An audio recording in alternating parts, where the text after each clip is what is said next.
Hello everyone. I hope you all are well and good. Again, welcome all of you in class 7th computer classes. In previous video, we have discussed about cell reference. Cell reference, there are three types: relative cell reference, mixed cell reference and absolute cell reference. I hope आपको उस video में समझ आया होगा cell reference क्या है।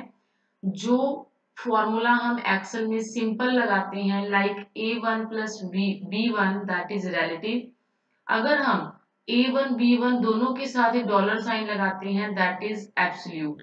Absolute means जब आप उस फॉर्मूला को कॉपी करते हो किसी और सेल में तो वो ओरिजिनल फॉर्मूला ही रहता है एब्सोल्यूट में। रिलेटिव में वो फॉर्मूला किसी और सेल में अगर कॉपी करोगे तो वो ऑटोमेटिकली चेंज हो जाता है। और mixed is the combination of both relative and absolute, दोनों के कॉम्बिनेशन से बनता है मिक्स्ड। जिसकी एग्जांपल हमने ये की थी, एक आपने सेल को मिक्स्ड में कर दिया, रिलेटिव में कर दिया, और एक को आपने क्या कर दिया बेटा, एब्सोल्यूट में कर दिया। तो इसकी मैंने प्रैक्टिकली आपको दिखाया था आउटपुट में किस तरह का फर्क आता है जब हम तीनों रेफरेंसेस को यूज करते हैं। So student, today's topic is references to other worksheets. As you all know बेटा, जब हम एक्सेल को ओपन करते हैं, एक्सेल ओपन करने का तरीका बेटा सबको पता होना चाहिए। आप सर्च पे जाके सर्च में एक्सेल फिल करके एंटर प्रेस करो, आपका एक्सेल ओपन हो जाता है। तो यहाँ पे हमारा एक्सेल ओपन हो गया बेटा। जो हमारे पास ये टोटल एक तरह से फाइल जो होती है उसको हम बोलते हैं वर्कबुक। क्या बोलते हैं बेटा, वर्कबुक। और ये बाय डिफॉल्ट बुक 1 नेम से हमारे पास शो होती है। हम इसको सेव करेंगे तो हम इसका नेम चेंज कर सकते हैं। और एक वर्कबुक में यहाँ पे 3 शीट्स आती हैं बेटा by default, sheet 1, sheet 2, sheet 3। आप मल्टीपल शीट्स ले सकते हो, इस बटन से आप नई शीट्स को भी एंटर कर सकते हो। तो अगर आपसे पूछा जाए what is the difference between workbook and worksheet, workbook क्या है, एज ए नोटबुक है बेटा आपकी। जैसे आप नोटबुक एक है आपके पास, सपोज कंप्यूटर की, मैथ्स की, साइंस की, एसएसटी की, किसी की भी लगा लो, उसके अंदर जो पेजेस होते हैं that is called sheets. Sheet 1, sheet 2, sheet 3, जैसे आप पेज 1, पेज 2, पेज 3 करते हो तो उसके एग्जांपल से आप क्लियर करो, workbook is like a notebook and sheets are like a pages in this notebook. So बेटा हमारा टॉपिक क्या था, रेफरेंस टू अदर वर्कशीट्स। हमने वर्कशीट जो अलग अलग होती हैं उनके अंदर रेफरेंस लगाना है, तो हम कैसे लगाएंगे।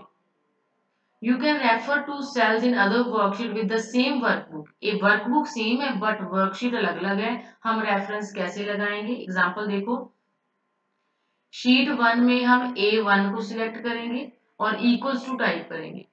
फिर शीट 2 पे क्लिक करेंगे और उसके अंदर A2 पे क्लिक करेंगे, एंटर प्रेस करेंगे तो ये वाला फॉर्मूला आपका शीट 1 में आ जाएगा। मैं आपको करके दिखाती हूँ बेटा। This is a sheet 1। Sheet 1 के मैं A1 बॉक्स में हूँ।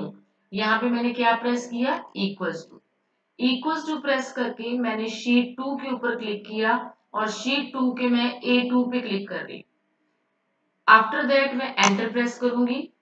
अब हम शीट 1 पे जब वापस जाएंगे बेटा, यहाँ पे देखो ये फॉर्मूला देखो एज इट इज लग गया जो आपकी बुक में दिखाया गया। तो इट मींस जो आपका शीट 1 का A1 सेल है उसके अंदर फॉर्मूला क्या लग गया, शीट 2 के A2 में जो आंसर होगा वो यहाँ पे शो हो जाएगा। ठीक है बेटा, खाली था इसलिए यहाँ पे 0 शो हो रहा है। तो इस तरह से एक शीट का दूसरी शीट में आप क्या लगा सकते हो, लिंक लगा सकते हो, रेफरेंस लगा सकते हो। आई होप आपको ये टॉपिक समझ में आया होगा बेटा रेफरेंस का। नेक्स्ट इन्होंने कहा है अदर वर्कबुक रेफरेंस। अब देखो पहले तो हमने एक ही वर्कबुक में अलग अलग शीट्स को लिंक किया था, अब आप अलग अलग वर्कबुक्स को भी लिंक कर सकते हो। जैसे कि यहाँ पे इन्होंने 2 वर्कबुक बनाने को कहा है, एक बुक 1 बना लो, एक बुक 2। एक बुक की पहली शीट में आप प्रेजेंट हो, वहां पे आप इक्वल प्रेस करके आप बुक 2 में एंटर करोगे। बुक 2 में एंटर करने की शॉर्टकट भी बताई गई है, ऑल्ट प्लस टैब। उसके अंदर आप A2 पे जाके एंटर की प्रेस करोगे तो आपका जो सेकंड शीट है उसके अंदर इस तरह का एड्रेस आपका लग जाएगा। सो बेटा जस्ट फॉर रीडिंग ये आप कर सकते हो। प्रैक्टिकली हम इसको शो भी कर सकते हैं, like this is a book 1। अगर आप उसको नई बुक बनाना चाहते हो, यहाँ से आप न्यू फाइल लो तो बुक 2 आप बना सकते हो। बुक 2 को आप सेव करना चाहते हो कहाँ पे, ब्लैक पे लगा लो। अब ये देखो ये दो बुक्स बन गई, that is book 1 and book 2। Shortcut में क्या बताया था आपको, इसके अंदर मूव कैसे करना है। तो आप मूव कैसे करोगे, ऑल्ट टैब। देखो यहाँ पे बुक 2 ओपन होगी, ऊपर देखो ऑल्ट टैब बुक 1।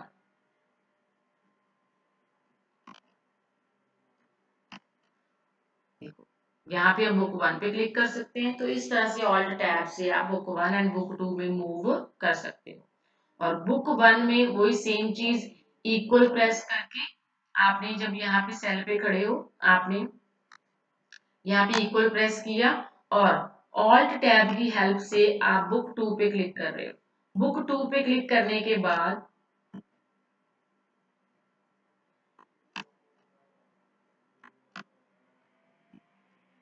बुक 2 पे क्लिक करने के बाद A2 पे जब हमने क्लिक किया तो वो देखो बेटा ये सेम रेफरेंस लग गया जो आपकी बुक में शो किया गया है। बुक 2 में हमने शीट 1 के A2 का रेफरेंस लगाया है। अब एंटर की प्रेस करेंगे और हम किस में जाके देखेंगे, बुक 1 में। अब देखो बुक 1 में भी आपको ये वाला चीज शो हो रही है, सेम टू सेम। भी हमारा यहाँ पे क्या रेफरेंस है, इस सेल का लिंक दूसरी वर्कबुक में लग गया है। पहले हमने शीट 1 शीट से 2 शीट में किया था, फिर हमने बुक 1 से बुक 2 में किया। आई होप बेटा समझ में आया होगा। फिर भी कोई डाउट हुआ देन लाइव क्लास में क्लियर करना। हमारा जो नेक्स्ट टॉपिक है बेटा that is functions. That is the most important topic of this chapter. Functions क्या होते हैं, प्री डिफाइंड फॉर्मूलाज होते हैं बेटा एक्सेल में, जो हमारी कैलकुलेशन करने में हमें हेल्प करते हैं। तो हम फंक्शंस के सबसे पहले रूल्स पढ़ेंगे। रूल्स क्या है, एक्सेल के सारे फंक्शन इक्वल साइन से शुरू होते हैं, ये आपको पता ही है। Function name must be valid Excel name. Function का नेम वैलिड होना चाहिए जो आपकी एक्सेल में अलाउड है। मैं बताऊंगी आपको कौन कौन से नेम आप यूज कर सकते हो। Function must be followed by opening and closing parenthesis. Parenthesis मतलब ब्रैकेट कहते हैं। जब भी आप फंक्शन यूज करते हो उसके साथ ब्रैकेट्स ओपन भी होती हैं, क्लोज भी होती हैं। Functions must contain an argument. Function के अंदर जो वैल्यूज होती हैं दैट इज कॉल्ड आर्गुमेंट। अब कहते हैं बेटा एक्सेल में आपके पास बहुत सारी कैटेगरीज होती है फंक्शन की।